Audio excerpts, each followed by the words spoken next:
Hello, hello. My name is Reese Richards. I am a partner with VictoriaHomes.com. And with this presentation today, I wanted to focus on doing something that covered a lot of different areas of online marketing, but also that in a way that I provided some takeaways, some actionable items that you could walk away with today and apply to your business, and you would see results. So that's everything from reputation to SEO and what you need to know. And then we're going to talk about PPC, pay-per-click advertising, and networking, and who you need to know. So with that, let's jump in.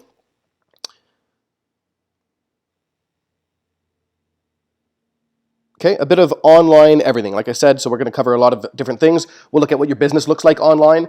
We'll analyze the SERPs, which is the search engine result pages, and see how your business shows up there. We'll figure out this SEO thing, search engine optimization, and paying to play, Facebook versus Google on their pay-per-click, on the pay-per-click side of things, networking and community, so the importance of each of those.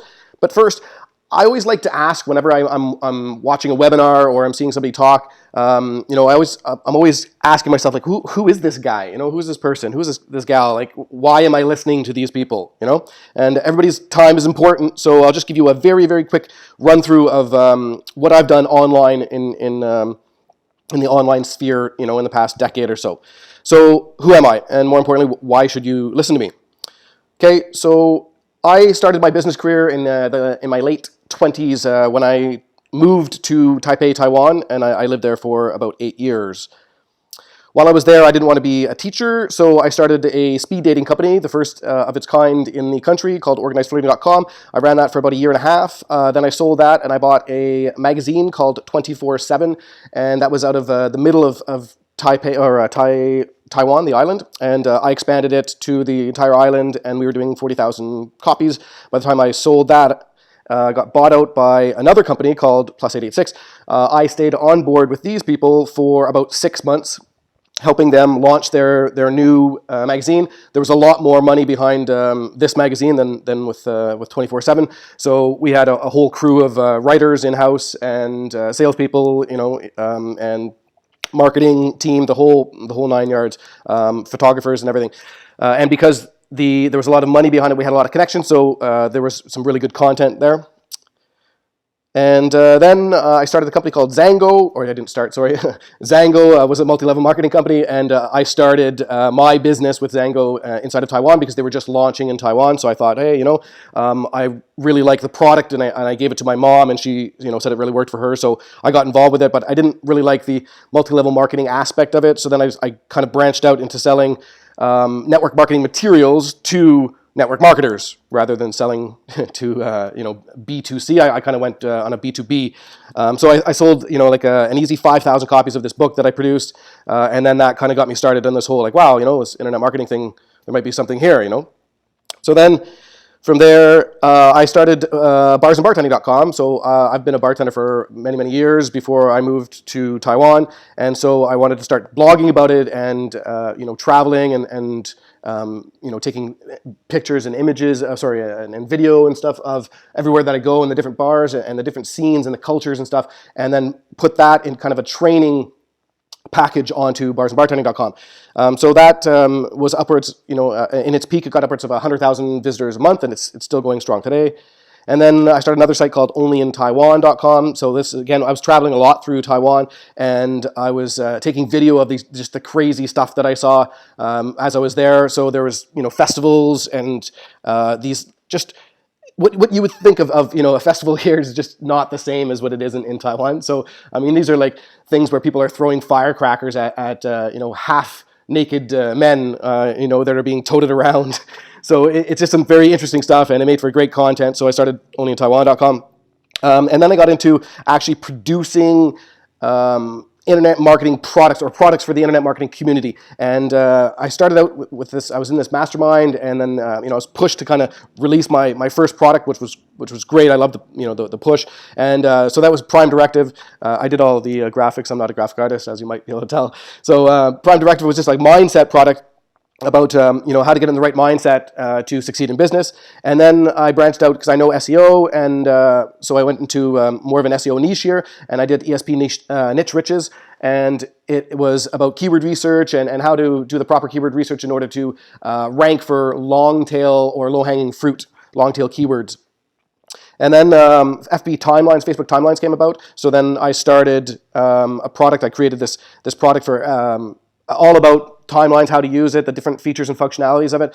And then I made this into a PLR product because I thought that they were doing really well online. PLR is private label rights, so it means that you give somebody else the rights to take the content and repurpose it in any way that they want.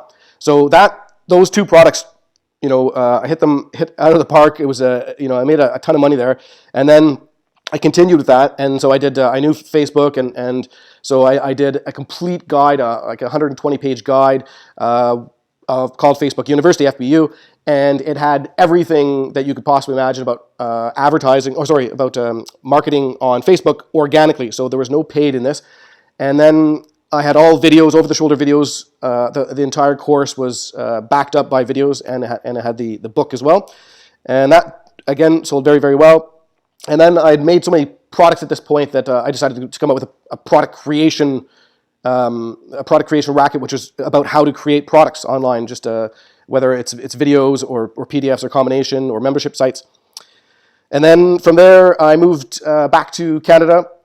And I was still doing the bars and bartending, so then I branched out and as a subset of that, and I did barcpr.com, and so this was my bar consulting business, and I ran that for a bit in Ontario, and then I moved to Calgary, and then when I came from Calgary to Victoria, I started the online rep guy. So I'm still in the bar or in the online marketing sphere here, and I just kind of branched out as the online rep guy or online reputation management was basically just a lead generation method for me, and then it kind of blossomed into its own little business.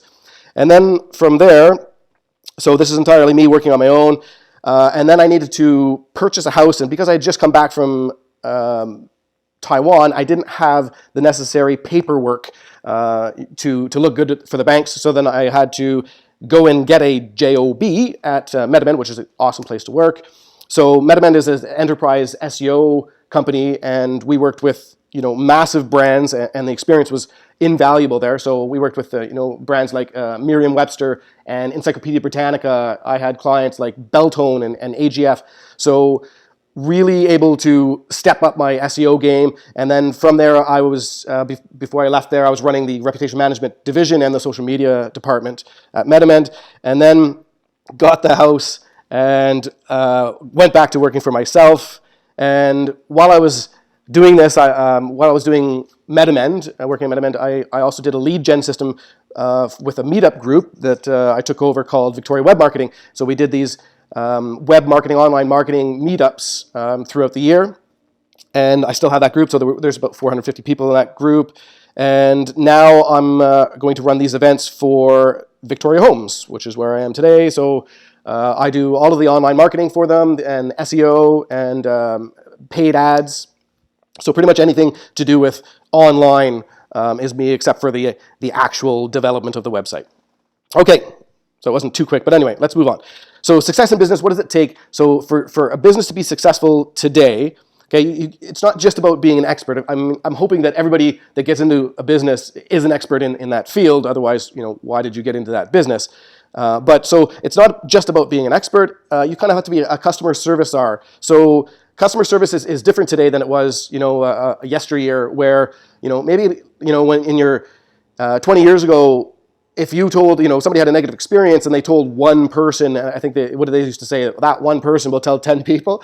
Yeah, well, it's well beyond 10 people now. So, that one person could have the ability to reach, tens of thousands of people with their reviews on sites like Google or Yelp or TripAdvisor, and even on social media, just, bashing your company on social media, So now you have to be really cognizant of customer service.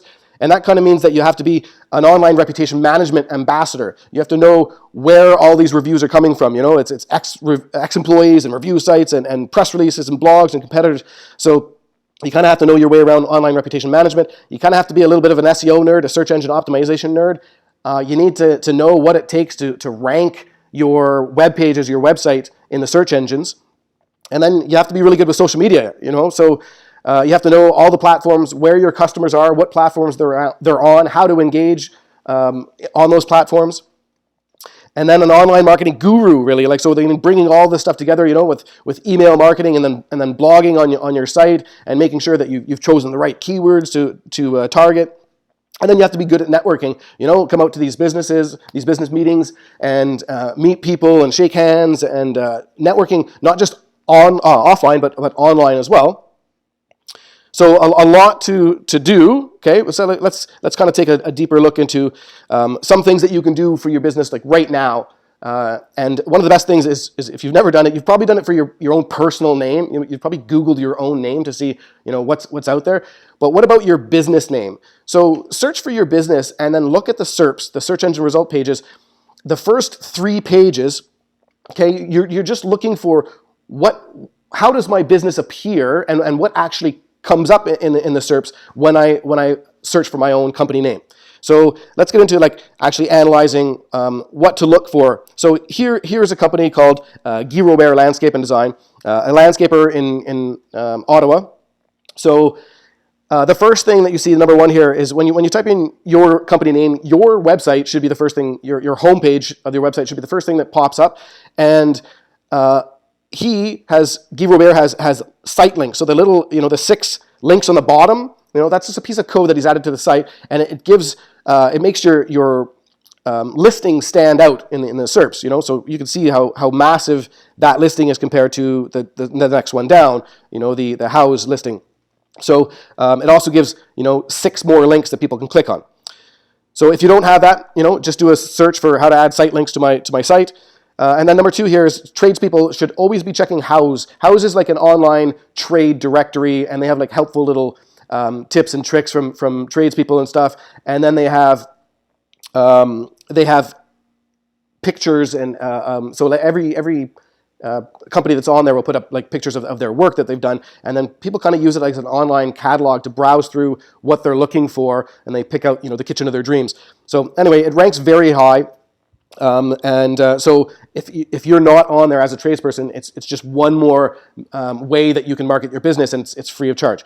So go check out Houzz and make sure you optimize your listing on Houzz. Note all the different directories. Okay, so here we have Yellow Pages and we have Yelp. Okay, those are 2 directories, and you want to know what directories are popping up, and you want to make sure that your listings are fully optimized for those directories. And you want to check, 2 pages back. So you want to check page 1, 2, and 3. If there's any directories on page 2, you should be able to optimize them. Add images, add a description, make sure your keywords in there, your opening times, fill out the entire profile, and then that will bump it up, and you should be able to move that from the second page to the first page and really own the first page of the SERPs. Look at other competitors and companies. So here we have Robert Landscaping. So because this guy's name is Guy Robert Landscaping, and that contains Robert Landscaping, so then this guy ranks. So this is one of the things you don't really want that guy's name to come up when people search your company. He's not in the same city. It means he's in North Bay, but still, it would be good if you could bump that off, and you could do that by looking at the other directories that we just talked about and optimizing those directories and pushing the directories onto the first page, and thereby pushing these ones down.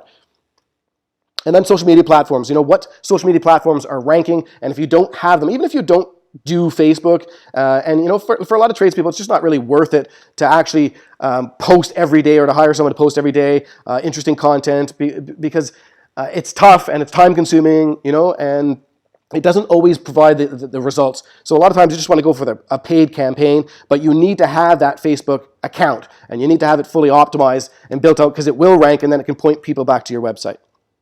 Google Images, make sure that you like the images that are showing up for your website, and then these images are optimized as well. We'll talk about that in a bit. And then your GMB page, or your Google My Business page, so that's on the right here. Some things to look for is reviews. Are there any reviews for your site? Or for your company, and if there are, what are the reviews? So you need to know that these pages exist whether you have claimed them or optimized them or know about them or not. Google has just scraped the entire internet and then created these pages, kind of from information that they've scraped elsewhere in other directories, and then people are now able to leave reviews. So if you don't know that you have this page, then you need to know, and you need to go and claim it and then optimize it by adding images and filling out the description and stuff. Okay, so now we move on to SEO, the SEO for the every man, every woman. So what is SEO? Very basic. SEO is search engine optimization. What does it mean? It means to optimize your web pages so that they rank in the search engines, so that they hopefully rank in the search engines. Okay, just two colors of SEO. We call it white and black hat or white hat SEO. And basically all that means is black hat, these people are kind of trying to game the system. They're trying to beat Google and stay one step ahead and do this so that they can get like massive returns because they're kind of cheating. But in the end, Google always catches up, and then it's a very short-term business model because they shut them down and they ban their sites. So that's black hat SEO, and that's people trying to game the system. And then white hat is people like what I do. I try to follow every rule that Google lays out, and I know what their algorithm is doing and the changes that they make, and I kind of tweak my plan, my strategy accordingly. Okay, so that's white hat, black hat, two types of SEO, and that's basically just on-page SEO and off-page SEO. So on-page, what can you do to your website that will help it to rank, and then off-page being what can we do offline, like offsite. Aside from the website, so things like backlinks and social shares, so things that other people are doing to point to your website that helps for SEO. So on-page and off-page. And really, if you're like a local business, you don't have to focus so much on off-page SEO. If you got the basics of on-page SEO down pat, then you should be fine. So let's get into, let's skip internal for now. We'll go through on the left-hand side, keyword selection, okay? A keyword is something that somebody is typing in to a search engine in order to find your service, okay? So if you're a dentist, then probably your main keyword, if you're a dentist in Victoria, is dentist Victoria, BC, or Victoria, BC dentist, okay? So if you're trying to target different things, and you should be if you're a dentist, like getting a crown, or getting your tooth drilled or a cap or something. All of these are keywords that people are searching for, and you need to have specific pages dedicated to these keywords. So if you do some keyword research through the Google Keyword Planner tool, just do a search for Google Keyword Planner, and you do some research and you find out these keywords that have some search volume, so then you want to build your content around these keyword sets. So a set meaning you have a main keyword, and maybe it's it's a crown. So how to get a crown on your teeth, and then what you need to know about it, and the procedure. And so you have a page that's dedicated to just crowns and all the different terms and keywords that surround crowns. So you want to make that page about crowns and about synonyms to do with crowns. Okay, and each keyword set has its own page, because you're trying to rank that one page. You can't rank your home page for absolutely every keyword, because a page has to have the keywords and related terms to give Google the signals that that's what that page is about, and hence then I'm going to rank it higher in the search engines when somebody searches for that keyword. Okay, moving over, meta description and over a title. So a title and a meta description, they don't appear on your actual website. These are things that people see in the search engine results pages when they search for your keyword. So if somebody types in dentist Victoria, BC, and your company comes up and it's Friendly Smiles Dentist, and that's your title, Friendly Smiles Dentist, and then in Victoria, BC maybe, and then your description is Friendly Smiles Dentist. We're the friendliest, smiliest dentist on Vancouver Island. We've been serving the community for yada yada yada. So those aren't examples of fantastic titles or descriptions. That's just generally what people will write. So when you write a title, you want to make sure that your keyword is at the front of the title, as close to the beginning of the title as possible, and you want to keep it short because it's going to get cut off. So short, to the point, and keyword optimized, and a compelling title. Very difficult to write, but review your titles and make sure you go through them all and rewrite them from a user's perspective. Would somebody want to click on that? And then your meta description, the same thing. You're trying to keep your keywords in there, and you're trying to make it compelling and give reasons for the user to click on it. So if you're not sure how to write these, a title and a meta description, you can search for your keyword and then look at other people's titles and meta descriptions and just pull out like keywords and phrases that kind of ring true to you, and then make something up custom. Don't copy anybody, word for word, but just make something up from looking at the other results on the SERPs. And then a header. A header is like a title, and it gets confusing, but the difference is the heading or header is on page. So when a user clicks over from the search engine and they click on your homepage, Dentist, Victoria, BC, and boom, it goes over, and the main title is a H1 text or H1 tag, and that main title is the heading 1 element. So it's the most important heading element, most important title element on the page. Sorry, I shouldn't say title, that got confusing, but it's the most important headline on the page. And there's H1, H2, H3, H4. It goes down by size. So the further it goes down, the smaller the headline gets. And you should use these in order and make sure that you only have one H1 on your page. So WordPress, for example, when you title a page, it automatically creates that as an H1, and then most people will put another H1 as the first line in the description box. And that creates two H1s, and it causes confusion to Google. Google only wants to see one, and they want to see them in rows. So if you have one on the top, followed by 2, followed by 3, followed by 4, and then all the way down. Normally, you don't need to go really past 3 or H3 or H4. Okay, moving on to content. Content, you want to have your keyword again at the very beginning, as close to the beginning of the first sentence as possible. You already have your keyword optimized header or H1, and then your content. Everything in your content should be focused around your main keyword and then synonyms of that keyword. So you're trying to make that page about a keyword set. So if it's about dentist in Victoria, BC, then all the variations of dentist in Victoria, BC. So Victoria, BC dentist, dentist in Victoria, Victoria dentists, and anything to do with dentists and dentistry, and that's what you're building your content around. But make sure that you're not just spamming out keywords, and you're just like slapping these keywords in everywhere on your page because you're hoping to rank for them. That's something that people used to do 15 years ago. It doesn't work anymore. So it has to be very valuable, unique content that's legible by human beings because we're going to be reading it, and also it appeases the search engines. So alt tags we'll leave for a second because I'll go into that on the next page. Let's go back to internal links. So internal links are just linking internally to other pages of your site. So think of Wikipedia, for example. It's probably the best example of this.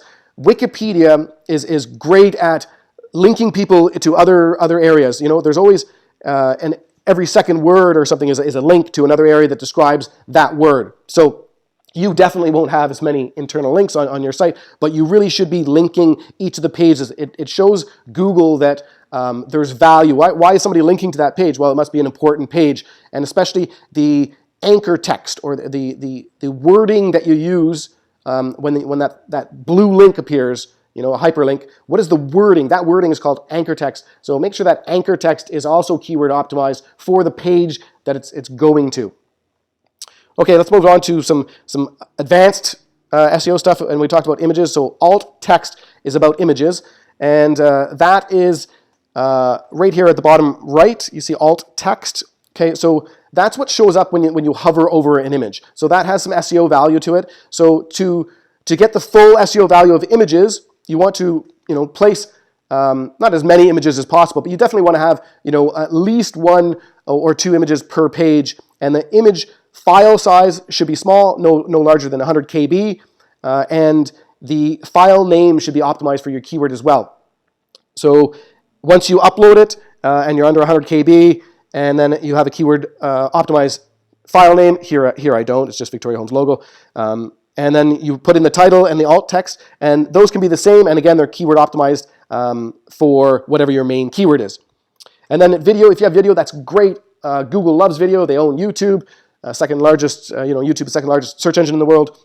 So if you have video, there's a lot of value to it. It's easier to rank than it is to rank web pages. And then schema. So schema is these rich snippets, this piece of code that you can put to your site. You can add to your site.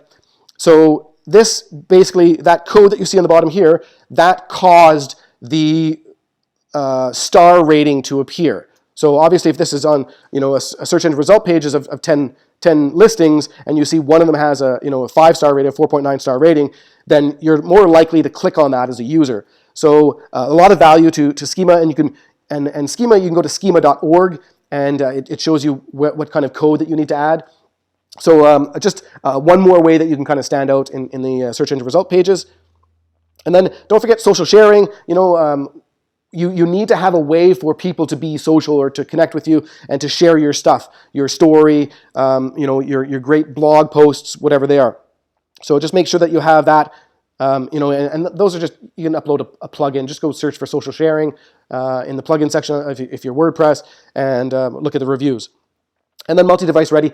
Pretty much everybody, if you're building a website today, it's going to be multi-device ready, meaning that you can access it through your phone or your tablet.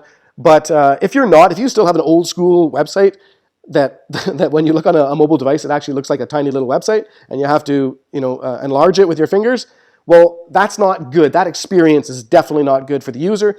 And aside from the user, it doesn't, even if they hate it, Google knows that they hate it, so Google punishes those websites. So I think it was like, 2015, and we had like mobile. In the end of 2015, we had Mobilegeddon, and that was like Google saying, if you're not mobile friendly, your website's not mobile friendly, well, then we're just not going to rank you. And since well more than 50% now, I don't know what the actual number is, well more than 50% of people are accessing the internet through their mobile device. So you're losing half off the bat, boom, without having a website that's mobile friendly. Okay, moving on. Paying to play, Facebook versus Google. So these are just some stats about Facebook ads versus Google ads. The biggest difference that you need to understand about Facebook and Google is that it's a different user experience. Okay, so the reason that someone is on these platforms is very, very different.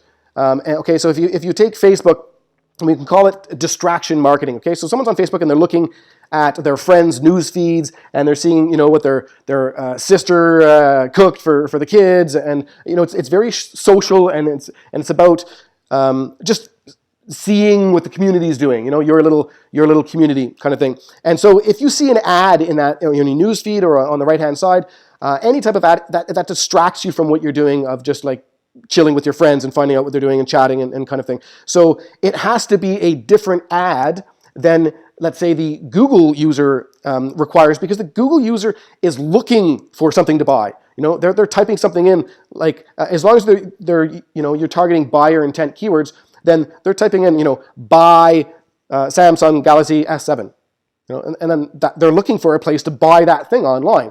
So you know where that person is in the buying cycle on Google Ads a lot more than you know where they are on Facebook ads. And so Facebook ads, you kind of have to walk them through, a lot more steps typically to get them to take that action that you want, that purchase or that sign up.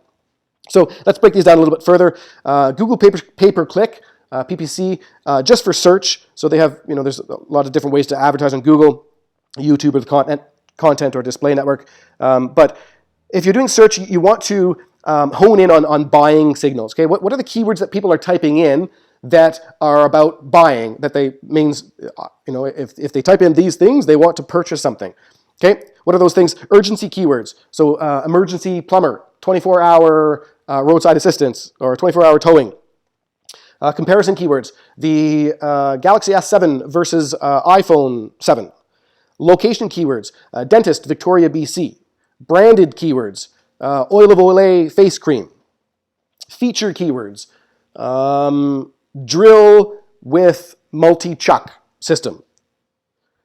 Risk reduction keywords. So this is where you're worried about, am I doing the right thing by purchasing this? So people will type in, product and review, or product and scam, or product reviews online, or, so what you're trying to find out if this is legit, if whatever you're purchasing is legit. And someone's typing in, this scam or this reviews, they just want to be ensured that they're actually making the right choice.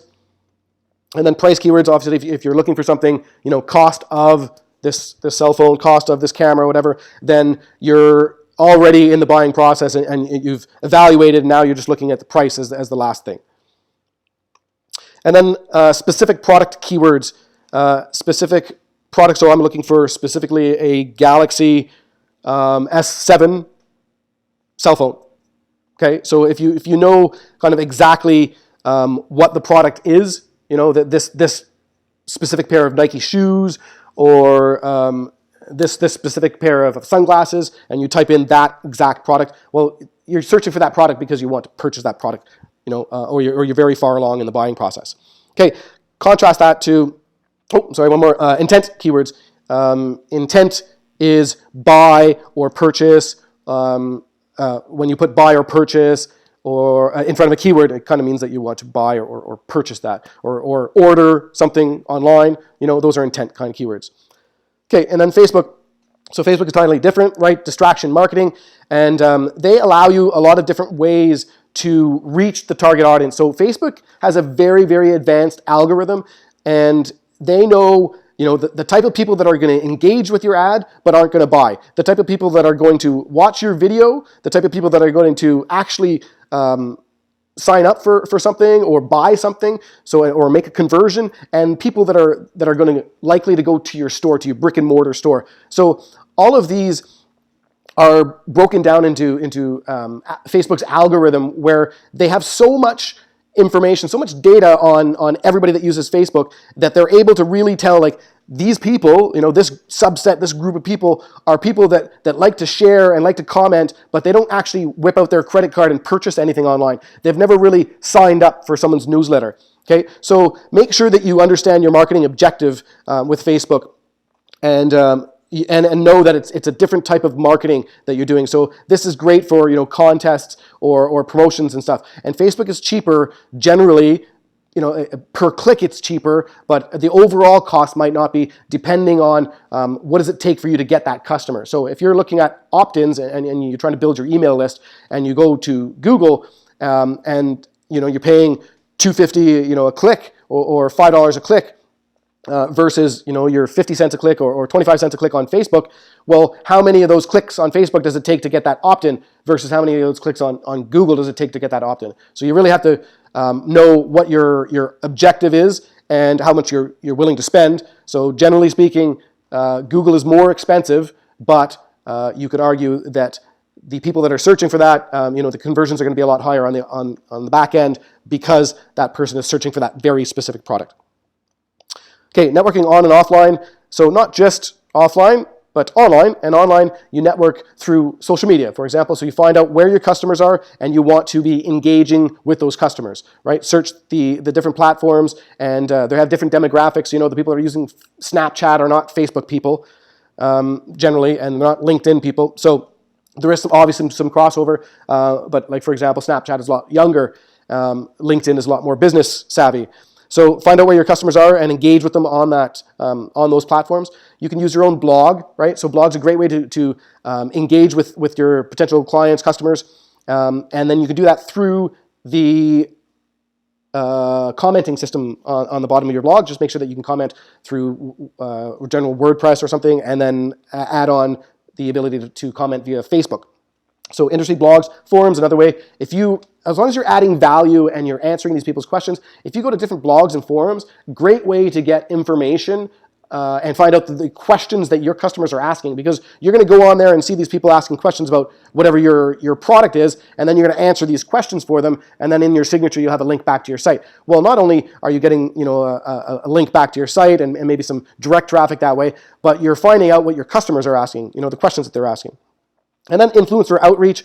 You just want to find out who is the biggest influencers in the market, and then just send them some emails. Like, say, I want to maybe do something with you. Let's partner on some sort of a marketing venture. So maybe you cross lists. You send something out to their list, they send something out to your list. Maybe you just pay them to send out to their list. And then email. You absolutely have to be building an email list. So email is, if everything else goes away and there's no more Facebook and there's no more Google, you still have email, the ability to actually reach your customers and make sales through your list. I made a great living just doing email marketing for a long time. And then contest giveaways. Victoria Homes, we do a lot of giveaways and contests, and we're actually doing one right now. I think a couple of gift baskets, right, Alex? Okay, so this is a cruise for two that we were giving away, and then before that, we had a washer and dryer set to give away. So great way to get virality, to get your name out in public, because people share this stuff, so they start seeing your company name all over the place. And then you can usually get somebody to sponsor these, so it doesn't have to be big out-of-pocket expenses. And then offline. So offline marketing, like a chamber of commerce. So when you're new to a city, you go to the chamber of commerce, sign up, and then go to their events. And they have a lot of good resources at the chamber of commerce. So just one way to network offline. Business networking events such as this one. Like the Yes Group, Young Entrepreneur Society, puts on tons of different events. There's also other events taking place in the city. So just get out there, start actually meeting people, shaking some hands, and helping other people and solving some problems. And then community events. So we really like to put on, we give back to the community a lot. We put on not just the contests, but we do things where we're giving back to the community and in a way that's kind of helping this one here is helping the less fortunate. So this was a Christmas blessing challenge that one of our partners thought up, and we kind of put this 100% into effect, and it was asking people to donate a box of different items, and then we would give them to the less fortunate. So great turnout for that. There you can see we have the mayor even taking part. And then charitable events. So again, we recently did a Make-A-Wish Foundation. We sponsored this event where we all went to this posh house mansion, and had a little party there, and all the monies and for the auction and everything went to Make-A-Wish Foundation for Vancouver Island. And then local sponsorship. So Victoria Homes, again, we sponsor a lot of different programs, and one of them is this a door knocking program where we take kids from high schools and we kind of teach them the sales and business strategy that you need to be able to canvas and talk to business owners, talk to homeowners about their business needs, whether they need, their house needs a roof or their lawn needs mowing or their hedges need, trimming. So this gives the students some experience in business, and it also allows them to earn money that they would otherwise have to pick up bottles or something. So they're able to earn money and go on their school vacations as well as learning how to be like little businessmen in the process. And then we take those leads and we're able to give those leads to our members. So it's a very win-win-win situation, but also another great way to network offline. Okay, here's the end and some takeaways from the presentation. So analyze the first 3 pages of the SERPs for your brand, and then look at them and make sure that your brand is looking positive, and then every directory is optimized. You have your social media accounts there. And then on-page SEO is usually enough for local business. So if you follow my tips for the on-page basic SEO section, and you optimize for a set of keywords, and you have your heading is optimized, and your images are optimized, the file names are optimized, you have some video in there, you have really good compelling title tag and meta description that are both optimized, that should be enough to propel you onto the first page of the search results. And then you want to create a set of keywords, remember? So every main keyword that you want to target, aside from your main, dentist, Victoria, BC keyword, so how to fix a tooth, or chipped tooth or whatever, anything that is another keyword, you want to create a whole new page on that keyword so that page itself can rank for that keyword. You want to optimize all your images and add videos where possible. So videos rank very well. Google loves them. Great little SEO boost when you put it on a page. And then you also want to optimize your images, make sure the file name is keyword optimized, and that the image itself is not over 100 KB when you upload it. Facebook is distraction marketing. There's a lower cost per click versus Google, which is intent marketing, and there's a higher cost per click. So you need to focus on what's your marketing objective, what's your budget, and what's going to give you the best results. Networking, so connecting with your customers and other businesses. Offline, you tend to connect with other businesses and business people, and as you go around and shake hands and exchange business cards. And then online, you should be connecting with your customers and engaging your customers wherever possible, finding out their wants and their desires and their needs and whatever's bothering them, so that you can kind of nip it in the bud before it gets into a bigger problem. So that's pretty much it.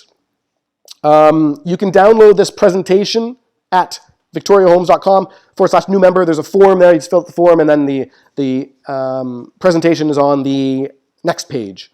Again, thank you very much for your time. I hope you learned something and you got some value out of it.